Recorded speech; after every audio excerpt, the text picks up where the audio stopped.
Welcome to the 5 on 5. We are pleased to be joined by Alan DeBoer, Rogue Valley businessman, former Ashland mayor, and now candidate for State Senate District 3. Alan, thanks so much for being here. Thank you for taking the time. Absolutely. Now, congratulations, first and foremost, on your nomination for the Republican candidacy for State Senate District 3. Talk to us a little bit about what the process has been for you. Well, first of all, it was a sad state of affairs. Dr./Senator Alan Bates was a friend of mine, former neighbor, and what a great person, what a loss for everybody. My condolences to his family and all of his other friends, and it was really a shock. So we went through a process where we do the nominating. It's a unique process, and if you ever see your ballots and you see PCPs, it's the blanks that people need to volunteer because it's a very important role they played.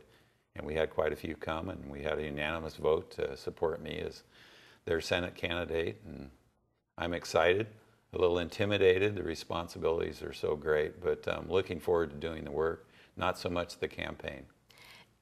Talk about why you decided to go ahead and throw your hat into the ring.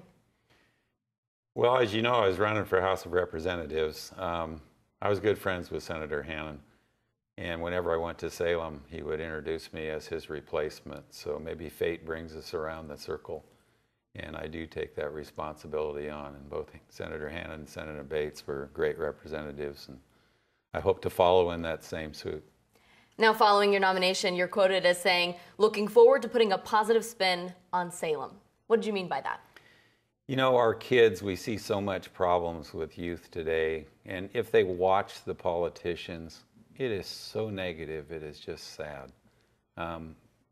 For most of my life, I've volunteered for almost everything in life that you'll run into, and very successful at it, and going in and fixing and helping and serving on boards and moving organizations forward. So when I turned 65, it was like, okay, what do I do next? And then Representative Buckley decided to not run, so there was an open seat. So I threw my hat in the ring. And I really wanted to focus on campaign finance because I'm not supposed to win it. It's a Democratic seat. So I thought, well, what an interesting experience. Let's go into a real positive campaign. Let's limit expenditures and contributions and see if we can pull an upset. So then, you know, with the death of Dr. Bates, Senator Bates, it opened up another avenue. And I think that I can do more in the Senate than I can in the House. I think it's more winnable than the House was. So unfortunately, campaign limits and stuff are all off. We anticipate the other side spending maybe as much as $750,000. So I think we've budgeted now about $350,000 for expenditure on our side. Okay. And I'll want to meet my opponent and have to talk to her about other things. So kind of set ground rules, which I've already had done with Pam Marsh, who I was running against. I have the ability to work well with both sides and everybody.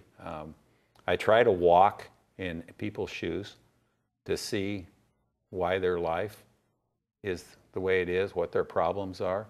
Recently met with some students from Southern Oregon University, you know, and they were really interviewing both candidates and seeing what their big concern was, dropping the student increase from a maximum of 5% to 4%, which I thought, you know, my thing is to drop the tuition completely or to lower it. Okay. And to help students, student loans are, I mean, it's dramatic what we come out of our universities, and Rogue Community College, which I helped move to downtown Medford.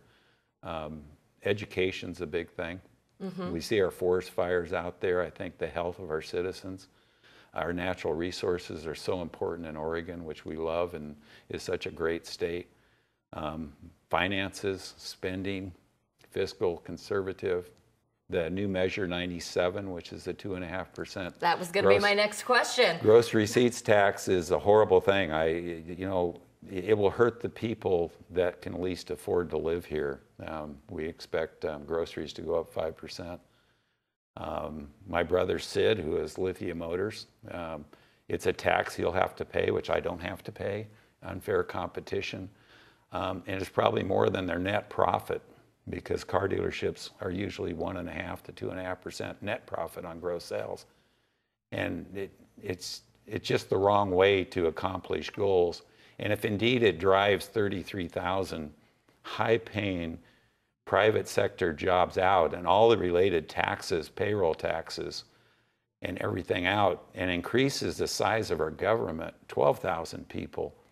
And if I was a government employee, I'd really be concerned, because when the next downfall occurs, which we just had, then we have to lay off people. And what we want to do is make sure we protect state jobs, teacher jobs, federal jobs, and make sure that those people are protected. If we get too big, then layoffs occur, and layoffs are a horrible thing for anybody. Now, Alan, you've talked on several issues. Just before we go, real quickly, what do you believe are the top 2 issues that the next Oregon legislative session will have to tackle? Well, I think fiscal responsibility and the budget. Assuming Measure 97 doesn't pass, we need some fiscal expertise.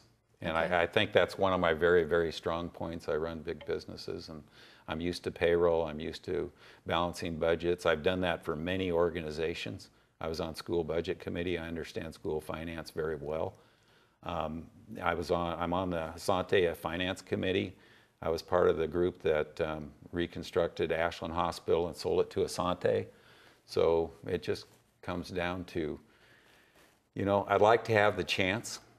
It takes vote of both parties to give me the opportunity to go up there and see what I can actually do. And I urge people to look at our website, which is just now being changed to the Senate, and Facebook page. I do publish my cell phone number in the voters pamphlet. I think I'm the only one that's ever done that. So You're accessible. I'm accessible. All right. And I'm willing to work hard.